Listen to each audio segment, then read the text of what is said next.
So coming around to complete the warm-up lap, this will be an 18-lap race for the Dart Motorsport MRO 600s and Clubman 600s. Green flag at the back, red lights are on, clutch is in, click it into first gear, keep your eyes on the lights. A few creepers further down the order, but the lights are out, and we are racing now. It's Henry Ross, your pole position man, looks to take the whole shot as they go into Paddock Hill Bend, but around the outside on the blue and white Yamaha R6. That's Michael Mills. Henry Ross gets the cutback, and I think that may be AJ who's up there in position as well. So AJ, who started middle of row number 3, that is 8th on the grid there. Sam Hurst has found his way through with 2 riders now. So Sam Hurst is, in fact, Sam Hurst is just dropping down the order there, it seems, because it's Matt Pallett, number 212, who comes around in 3rd position. Michael Mills is back through, up into 2nd, but while all of these guys jockey for position on this opening lap, they're in towards Surtees now and heading on towards McLaren's and Clearways. So Henry Ross, number 141, your pole position man, he has the advantage at the moment, but coming around Clearways on towards Clark Curve. Again, feeding the throttle up through the gearbox. These little 600cc machines screaming the way across the line. Michael Mills momentarily in 2nd position. Matt Pallett, he's challenging for 2nd, but Mills has it covered. So across the line, it's a gap of 0.9 of a second for for Henry Ross over Michael Mills. Matt Pallett, Sam Hurst in 4th position ahead of AJ. Then it's Kai Dickinson, Zach Weston, Jack Muir, Joey Lambden in 9th, and James Dutton rounding out the top 10. There's a bit of a gap between Henry Ross and Michael Mills. Then it's a 4-way, 5-way fight there between Michael Mills, Matt Pallett, Sam Hurst, AJ and Zach Weston. Then a slight gap back to Kai Dickinson, I think that was. Indeed it is. So Kai Dickinson in 7th position as they go through the left there at Surtees and again on towards McLaren's and Clearways. So the lap record within the MRO 600s, and that is quite a long-standing one there, 2010 for a Paul Young. That was a 48 flat, so we are around about a second away from it on the first of the flying laps, a 49.047 for the number 135 of Zach Weston. But back at the front, it's Henry Ross who pulls out a further advantage to open it to 1.486. So just shy of 1.5 seconds. That is the advantage now for Henry Ross over Sam Hurst, who's moved up into 2nd position ahead of Matt Pallett. Then it's Michael Mills now trailing in 4th position. AJ on the Triumph, he's in 5th ahead of Zach Weston. A little bit of breathing room before we see the 169 of Gareth Cunningham, and Gareth Cunningham is keeping Glenn Walsh at bay. So Glenn Walsh, who is not consistently here in the MRO 600 Championship, but whenever he does make an appearance, he's always right up there fighting in the sharp end for the points. Coming around to complete lap number 3, and it's a personal best in sector number 1 for Henry Ross. Doesn't quite back it up in sector 2 because the quickest man on the circuit that time around, in fact it was Henry Ross, because everybody else seemingly losing a 10th or 2. Only rider to go personal best is Sam Hurst, number 91. He's in 2nd position at the moment, and with a clear track in front of him, he may well try and reduce the deficit between themselves and Henry Ross. So keep your eye on the young man in 2nd position, bike number 91. They've had a few teething issues in Team Valley Racing with the new ZX6R Kawasaki, but it looks like they've unlocked it now and have been using its full potential ever since Cadwell Park, where Sam Hurst, of course, took victory in the rain. But this time around, he's there in 2nd place. AJ slots up the inside of Matt Pallett for 3rd position now. So AJ, former YPM champion, that was 2017. A former MRO Powerbike champion, that was 2018. Former champion of Brands and Snetterton, he's up to 3rd and is now hounding the number 91 of Sam Hurst. Further down the order, let's have a look at the Clubmans, because across the line, there goes Jake Anderton, a 10th of a second up the road from 48 Reese Forest, and then 0.9 of a second between Reese Forest and the number 40 of James Lord. So only a second covering the top 3 in the Clubmans. Back down there onto the bottom straight, Henry Ross, Sam Hurst and AJ. That is still your top 3, with Michael Mills at the back of that group. 3 machine of Joey Lambden. He leads the way in the champion of Brands coming into this weekend. He's currently in 9th position now for the man from Crowborough. So number 3, Joey Lambden, is in 9th position as they came across the line the previous time around. Unfortunately, Jordan Kilworth, the man from Southend, he is back into the pits on that GSX-R 600. A great shame there, as his brother Hayden Kilworth is currently 8th position in the Clubmans. Back at the front, and they're great fights all the way throughout the course of this race so far. We are 5 laps down and 13 laps to go. So still a long way to go in this Dart Motorsport MRO 600 race as AJ moves to the inside of Sam Hurst. He takes 2nd position now on the all-white number 76 Triumph. Does AJ. And no retaliation this time around from Sam Hurst on the number 91 green, black and orange Kawasaki. But Zach Weston is looking strong at the moment in 4th place. He's trying to go the long way around. That looks like Matt Pallett trying to retake 5th position from Michael Mills. So the gap at the front for Henry Ross, it was at 2.339.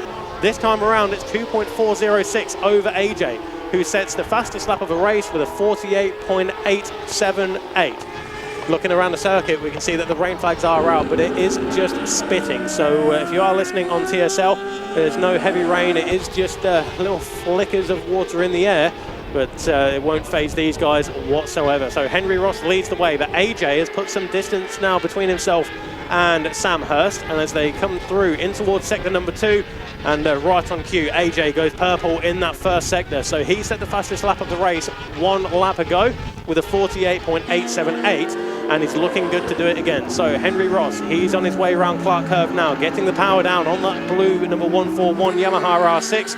Through he goes to complete lap number 7. AJ, what does he do on this lap? It's a 48.792. And he puts in 0.3 of a second between himself and Sam Hurst to open up the gap to 0.6 of a second. So 1.772 is the gap at the front of the race for Henry Ross. And one thing we haven't factored into this one yet, Keith, is that tail enders will come into play, because 18 laps around Brands Indy, the guys at the rear of the field, they're still lapping in the 55s, which, I mean, if you're here on a track day, you'd be smoking them. Oh, yeah, but, you'd be an absolute hero, mate. Don't you worry about that. You go sub-minute on a track day around here, that gives you bragging rights. You'd win the Inters. Win the Inters, oh, God. That's right up there with the adventure rider in my book, so don't go there, boy. 48.792. I tell you what, I think if track conditions are a little bit better, we might be seeing some slightly better times as well. AJ with a 48.696 there. We're only a few tenths of a second away from the lap record in far from ideal conditions, mate. Paul Bloomfield hasn't come through into sector number 2. Paul Bloomfield, number 178, he was in podium contention in the Clubmans. I'm looking around the circuit, but 178 of Paul Bloomfield. There he goes across the line now. Not sure what happened there, because it's showing as a personal best for him. So, but he is now 5.2 seconds away from Jake Anderton. Timing glitch, I'm guessing, mate. Could well be. That'll be that. Is so nothing to worry about. That 48.6 from AJ, that was set when the rain flags were out as well. And like I say, it is spitting. It's not full-on rain. No, we don't have proper rain at the moment. Again, it's going to be psychological rain, but I guess these guys have feel their bikes not moving around too much at all. That gap is not 1.3. That gap has been reduced to 0.598 of a second now, because I suspect Henry Ross may have been caught up, because he did a 49.8, whereas his previous best is a 48.9. Gives you an idea of what the effect these back markers are having on. As you say, they are hitting the back markers. They're quick back markers, but they just ain't as quick as these two front runners. I mean, you know, I don't think we've seen 48s apart from the power bikes. Basically, these are the 600s, and they are going for it hard. AJ punching on as hard as he dare on that Triumph, doing an absolutely brilliant job. We haven't seen much of AJ this year. He was out in the F900s before he destroyed the bike with a very spectacular crash. I think he was helped to destroy the F900, to be fair, unfortunately for AJ. His clocks definitely managed to appear on a radar at some altitude, because they absolutely flew. Good to see AJ back on the bike and doing so well. They're over the line they go now. 10 laps into this race. The gap is 0.673. So AJ just a little bit slower. It's all about fractions of a second. Impressed from Henry Ross, though, to be fair. Around this 18 laps around this Brands Indy circuit, that's almost 1.2 miles a lap, and you've got 18 laps. So it's, what's that, 22 miles or so. Tyre wear, would that come into play here, Keith? I think it would. I mean, it's probably a question to ask these guys, but I would have thought tyre wear could well be a factor, particularly towards the... Who's riding well in my book, actually, is Sam Hurst as well. Yes. He's doing really well in this particular race. Only a quarter of a second advantage over Michael Mills. Matt Pallett is strangely off form, and I say that because Matt has won 6 races so far this year. He won the first opening race at this particular round. Joey Lambden's the other one. Need to keep an eye on Joey at the moment. He's coming across the line in 9th place. And of course, he is in serious contention for the champion of Brands. So we need to keep an eye on those particular points as well, because Joey Lambden leads the way at the moment. He needs all the points he can get to try and wrest that crown away from one of his rivals. But A few more points than 7 will be good in his cause. So the gap between the top 3 1 lap ago was 1.7 seconds, but the gap between the top 3 now is now 0.9 as they make the way in towards the left-hander of Surtees, now on towards McLaren's and Clearways. But Henry Ross, AJ and Sam Hurst, they really have closed up on that previous lap. 0.3 of a second was the gap over the line last time. 2 more back markers. We're going to be coming across the line. They're going to be 12 laps into this 18-lap encounter. Henry Ross really riding very well indeed. There goes Sam Hurst. Oh, he's looking for a move there on AJ, but he's not quite close enough. That's impressive. A 48 personal best this time. Matt Pallett also into the 48s. He's made up another place. So Matt Pallett coming good towards the end of this race. Oh, loads of greens going there, so people are getting quicker and quicker. Nobody able to challenge that purple so far of AJ. What I was looking at that was Sam Hurst did a 48.896, Matt Pallett did a 48.897, and tail enders are coming to play now. Henry Ross, he's through on one, and I suspect he will get through on the other as they go in towards Surtees. But it's always difficult there on the change of direction, isn't it, Keith? To you know, I mean, the left to the right, and you've got to take into consideration that there are 2 tail enders to try and find your way through. Yeah, absolutely. I think this has really hurt AJ because that's going to give Henry Ross a huge gap. Oh, blimey, we're getting room service from TSL. Thank you very much indeed, guys. Really appreciate that. Saves us a trip down the hill. Much appreciated. As the leaders go across the line, the gap is now out to 1.5 seconds between the top 3. So it really is. In fact, I'm going to make it 1.6 between the top 4 because Matt Pallett is now involved in that battle, mate. Certainly is. Personal best on that previous lap with a 48.756, but everybody inside the top 6 are in the mid to high 48 as the best lap of the race. But Henry Ross, he's led it from the start, Keith. Henry Ross has not had to fight his way through. He got the whole shot, and AJ did momentarily try and find a way through, but from the lights until now, Henry Ross, number 141, has led it. Surprised by Kai Dickinson as well after a really solid qualifying. He's down in 12th place as well. Reece Forrest leads the Clubmans ahead of Jake Anderson and Paul Bloomfield as well. Kai Dickinson a few laps ago was in around about 6th or 7th position, so I suspect he may have had a slight mistake somewhere. Here's Matt Pallett. He's looking threatening with Sam Hurst, but Sam Hurst, in the rear end of that Kawasaki ZX6R, is just protesting all the way in towards Paddock Hill Bend, but somehow he keeps it in check and finds the apex and holds on to 3rd position. PB from Henry Ross that time seems remarkable. The leader has just set his fastest lap of the race. Comes down the hill. He's going to pass the back marker before Graham Hill. So again, that's going to give him another slight advantage there. AJ not under threat. You're right. The real battle there is for that 3rd place, and that is, of course, between Hurst and Pallett. Not a lot between the 2 of them there. Nobody doing anything special in the first sector this time. They're going to come across the line. There's going to be 3 laps left in this race. 18 laps, of course, as you say. A lot of back markers to play with. AJ there struggling with another back marker. Over the line we're going to come. Here comes Henry Ross then. 3 laps left for himself and 25 points. This is another championship that's going to run all the way through, I think. There goes AJ, there goes Hurst right behind him. Pallett, Mills, Weston, nothing between these guys. Well, there's 2.9 seconds. Jack Muir there is also out. He's having a bit of a lonely race this time. No mates, Jack.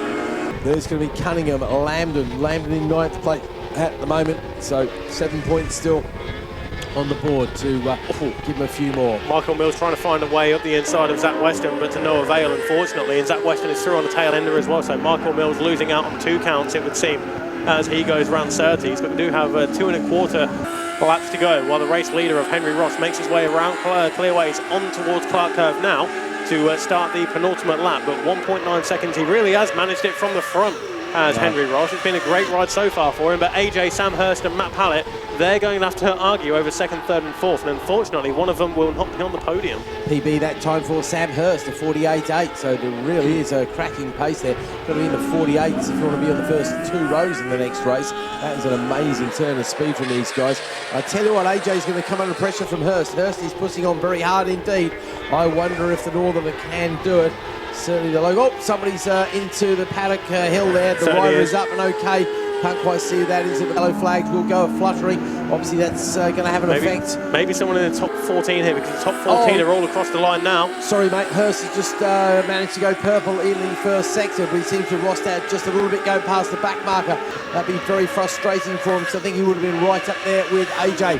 They come across the line. They were separated by 0.266. He's now down to 0.2. He goes a little bit quicker than AJ. He does go another PB, that 48.5. He wants that 2nd place. To the Paddock Hill they go. The lights are still flashing there. 48.447, fastest lap of the race now for our leader, Henry Ross. So you're asking me about the tyres. I'm going to stop talking tyres, mate, because I think Henry Ross has just proved the point that you can look after the tyres and still punch on hard towards the end. Look at Matt Pallett too. He's coming very quickly indeed on Sam Hurst. Let's see if he can find a way. Will there be a change? Pallett looking for the outside, can't do it at 30. Does that give him the cutback? He's going to try what he can. It looks like Henry Ross, though, is going to be taking a very well-earned victory. I have to say that is a very impressive victory given the level of competition that he's got here, and that is going to do his chance in the championship no harm at all as he comes across the line to pick up 25 points ahead of AJ, who picks up 20.